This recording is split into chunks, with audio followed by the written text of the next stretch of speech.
Chers passionnés de l'agriculture, bonjour. Bienvenue sur la chaîne Tout sur l'entrepreneuriat agricole. Aujourd'hui, je suis sur une ferme et que je voudrais vous présenter l'aspect de cette ferme-là.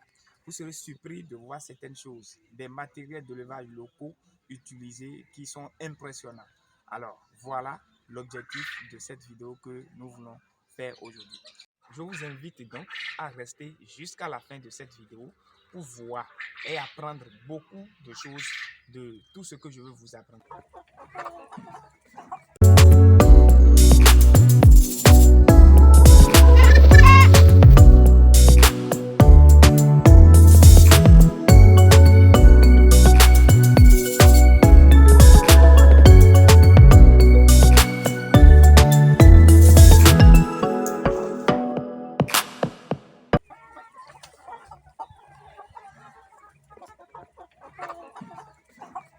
Chers passionnés de l'agriculture, bonjour. Comme vous le savez, je suis Claude Agossa, agronome de formation, et je suis ici aujourd'hui pour vous présenter une grande ferme. Une ferme d'élevage des poulets Goliath, où vous serez surpris de voir certaines choses aussi impressionnantes, qui sont trop bons à observer. Je vais vous présenter le type d'élevage, les matériels d'élevage, c'est-à-dire les abreuvoirs, les mangeoires, et de la manière dont on fait le service d'aliments à ces sujets sur la ferme. Et bien avant d'entrer dans le sujet, nous disposons des poussins Goliath et de toute taille à vendre. Et également, nous disposons donc des poulets de chair à vendre. Dès que vous aurez besoin de nous, voici notre numéro WhatsApp. Vous savez bien que je vous présente des plantes et nous faisons la découverte des plantes, le rôle que jouent des plantes. Alors, comme vous le savez, pour ma dernière vidéo présentée, je vous ai parlé de cette plante. Cette plante est un antibiotique très important, un antibiotique digne du nom pour l'élevage donc des poulets Goliath surtout et des volailles en général. Voilà, son nom c'est Vernonia amygdalina, comme vous le savez, Vernonia amygdalina, et qu'on utilise pour préparer un antibiotique très fort, très utile pour l'élevage donc des Goliaths. Comme quoi déjà, et pour la maladie de Newcastle ou la maladie de coccidiose, utiliser cette plante, c'est vraiment efficace. Il y a d'autres maladies respiratoires que cette plante traite. Donc son nom c'est Vernonia amygdalina. Et pour son utilisation, je vous avais présenté ça dans l'autre vidéo. Et dès que vous chez la plante, vous prenez votre temps d'abord à rincer bien. Et après ça, vous cueillez les feuilles que vous triturez. Vous triturez, vous donnez juste à vos sujets qui ont la maladie de Newcastle ou la maladie de coccidiose ou les maladies respiratoires. Vous cueillez les feuilles, vous triturez et vous leur donnez. Vous faites le traitement sur 3 jours et vous serez surpris. C'est que vos sujets seront en bonne santé. Et voilà, c'est la première des choses que je vais vous montrer déjà sur la ferme. Vous voyez déjà la ferme, vous voyez les sujets et autour de la ferme, autour du poulailler, on a installé Vernonia amygdalina. Voyez un peu. Merci bien, chers passionnés de l'élevage. Alors, pour cette fois-ci, j'entre dedans et je vais vous montrer les matériels d'élevage que nous utilisons sur la ferme.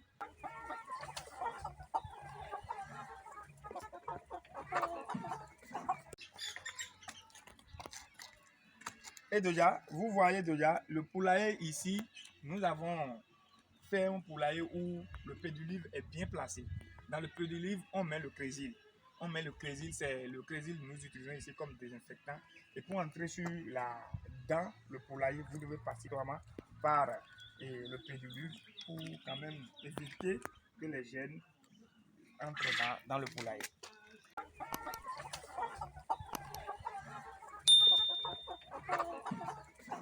Ici, je suis désormais dans le poulailler et vous allez voir que c'est d'abord un poulailler qui a une dimension de 200 mètres carrés, 10 mètres et de largeur et 20 mètres de longueur. Ça fait 200 mètres carrés. Ça a une forme californienne. Alors, voilà. Et vous allez constater qu'on a essayé de séparer. On a séparé le poulailler en 2 tiers.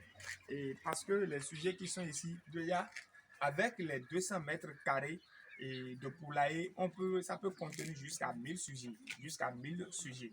Et voilà, parce que nous n'avons pas 1000 sujets ici actuellement, on a essayé de séparer pour donner un espace réglementaire aux sujets. Voilà un peu. Voilà, nous sommes ici dans l'élevage des cailles.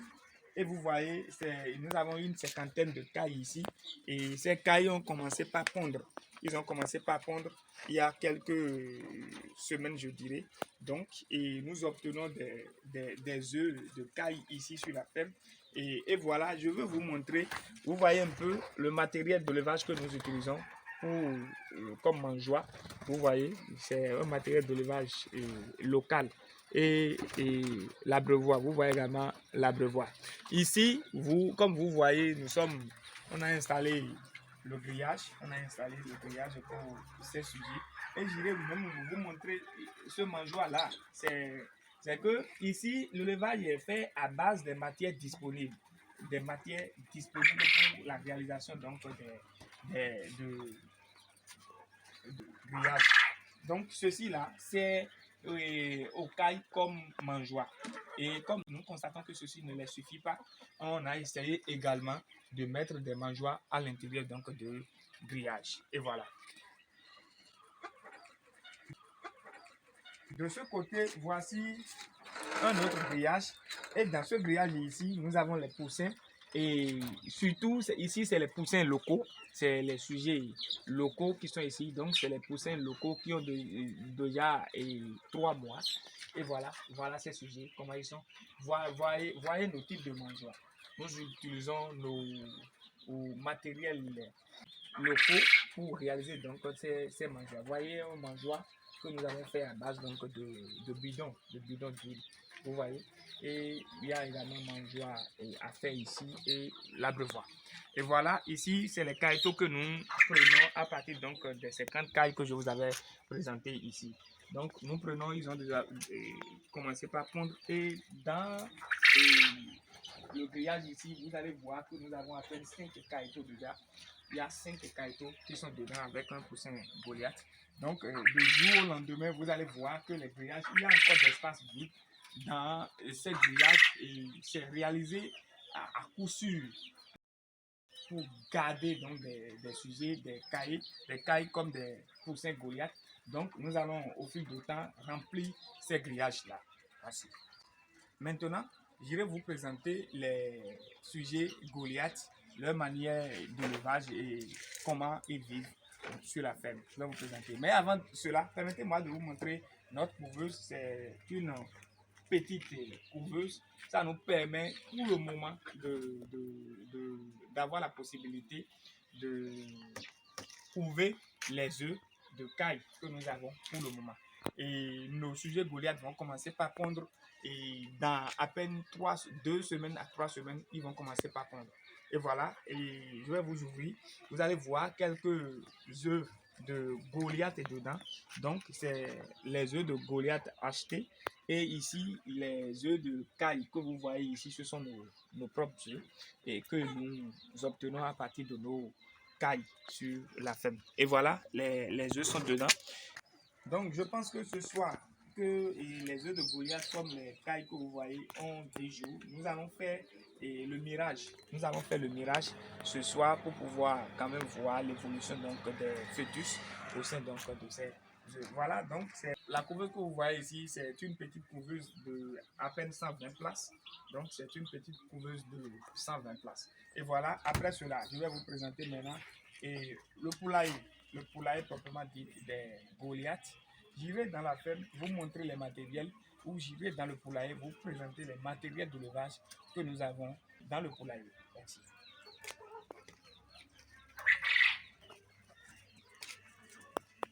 Alors, voilà, nous sommes ici dans le poulailler.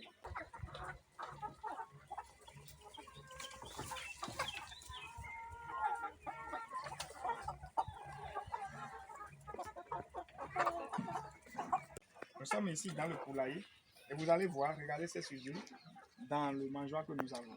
C'est des mangeoires faites à base donc, de bois que nous avons chez nous. Donc, on utilise le bois pour réaliser ces mangeoires. C'est des matériels d'élevage qui sont très très sophistiqués, qui vont faire banalement 5 ans sans souci. Ils vont faire 5 ans sans problème. Donc, c'est des matériels d'élevage dignes du nom. Vous voyez, c'est un mangeoire fait à base donc, des bois. Donc, vous voyez un peu. Et nous avons mis de l'aliment dedans. Les sujets aiment ça. Nous avons fait le mangeoire sur cette forme. Ça permet aux sujets de consommer l'aliment sans procéder au gaspillage. Vous voyez, la barre qu'il y a ici les oblige à ne pas faire le gaspillage donc, de l'aliment. Vous voyez un peu.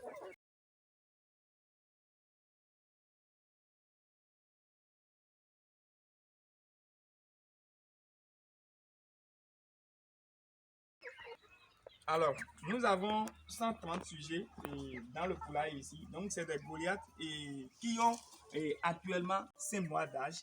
Et nous attendons de ces sujets d'ici le mois prochain. Je vous dirais même, à 6 mois ronron, ils vont commencer par pondre. Déjà à 5 mois et demi d'âge, dans 2 semaines, nous allons commencer par avoir donc des œufs sur la ferme. Vous voyez un peu des œufs sur la ferme. Mais faites, je veux vous montrer ou bien je veux vous notifier quelque chose dans le poulailler ici. Vous voyez, au début, nous avons fait une sélection pour avoir les poussins. Nous avons fait une sélection. Mais pour cette sélection, nous sommes dans l'objectif d'avoir assez de femelles. Mais la sélection a été mal faite par celui qui nous a vendu les sujets. La sélection a été mal faite. Et vous allez constater que nous avons des mâles dans le poulailler n'importe comment.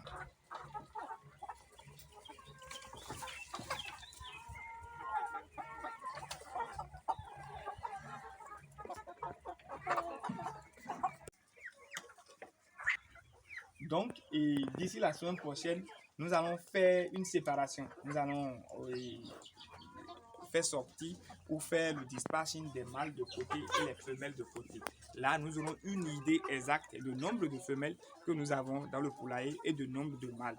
Et pour favoriser, je vous avais montré au début de mes réalisations comment vous pouvez arriver à faire le dispatching pour s'assurer du taux de fertilité de vos sujets femelles. Ok. Et vous allez voir, dès que nous faisons cette dispatching, on va essayer maintenant de regrouper 5 femelles avec un mâle, 5 femelles, un mâle, 5 femelles, un mâle. Ou bien nous pouvons faire 10 femelles, 2 mâles pour qu'il n'y ait pas de guerre de leadership lors du monte pour la production donc, des œufs. Donc d'ici 2 semaines, comme je vous le disais, nous allons commencer par avoir des œufs à partir donc des sujets qui sont ici. Et dès qu'ils commencent par produire ces œufs-là, nous irons maintenant à faire ce que je vous ai dit. On va séparer les mâles des femelles et maintenant avoir le mâle qu'il faut pour les femelles, pour une bonne production donc, des œufs. Voyez. Alors, une chose essentielle aussi, nous avons acheté au début de l'élevage, ce ne sont pas ces abreuvoirs. Ce ne sont pas ces abreuvoirs, c'est des abreuvoirs fabriqués à partir donc des matériels que nous avons sur la ferme. Et les abreuvoirs étaient faits à base donc des bidons et qui sont bons comme ceci. Hein. Et c'est parce que les sujets ont de grande taille maintenant, ces petits abreuvoirs ne pouvaient plus nous servir. Donc, on a décidé d'avoir ces abreuvoirs que vous voyez ici pour faire le job avec. Et voilà, c'est des abreuvoirs de 10 litres. C'est des abreuvoirs de 10 litres. Et c'est bon. Alors, autre aspect que je vais vous montrer sur ces mangeoires que vous voyez ici, c'est des mangeoires de 1 mètre de longueur. C'est des mangeoires de 1 mètre de longueur et de quelques centimètres de largeur. De quelques centimètres de largeur. Ça va être à peine 6 centimètres de largeur et 1 mètre de longueur. Voilà. Merci bien. C'est fait à base donc de matériel que nous avons chez nous. C'est fait à base de bois et qui peut durer 5 ans banalement sans même avoir un souci si l'entretien y est. Alors, vous voyez ici déjà, j'avais aussi présenté autre aspect de copeaux. Et le copeau que vous voyez ici, dans 1 semaine à 2 semaines, nous allons changer ça. Nous allons changer ce copeau que vous voyez dans 1 semaine à 2 semaines ou plus. Nous allons changer ça. Regardez l'aspect que ça nous présente. Donc, c'est encore un peu propre. Donc, dans 2 semaines, il faut changer pour permettre à ces sujets d'être en bonne santé. Sinon, dès que nous laissons le copeau dedans, et le copeau est suivi complètement, vous allez constater que nous aurons commencé par avoir des problèmes de maladies respiratoires. Et dès que ces maladies s'installent, ça veut dire que nous allons commencer par gérer autres problèmes. Or, les sujets sont probablement dans des âges où nous allons commencer par avoir des œufs. Et dès que nous avons ces maladies respiratoires, ça va agir naturellement sur l'obtention donc de la production des œufs. Et ça va quand même chuter la production des œufs à ces sujets, ce que nous allons éviter. Donc bientôt, nous allons changer le copeau que vous voyez ici. Merci.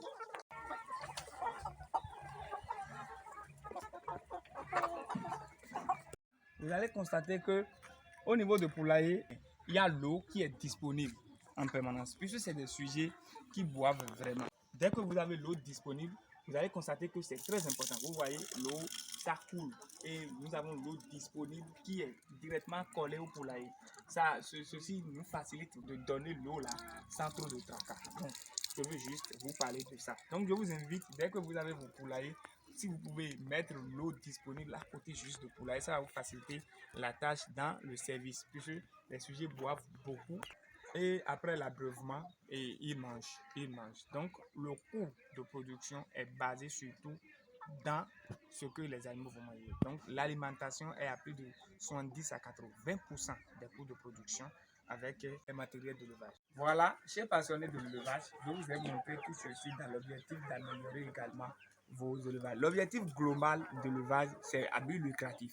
Et lorsque c'est à but lucratif, vous devez quand même essayer de faire tout pour réduire votre coût de production. Et pour réduire ce coût de production, dès que vous utilisez ces matériels à base donc de ce que vous avez en main et les matières disponibles, c'est que ça va vendre moins cher le coût de production. Donc c'est très important d'utiliser les matières que vous avez en main qui sont disponibles à votre niveau pour réaliser donc des matériels d'élevage, c'est-à-dire les mangeoires, les abreuvoirs. Vous pouvez utiliser les bois par exemple pour réaliser des bidons que vous avez chez vous pour pouvoir quand même réduire le coût de production. Et c'est ça qui est très important.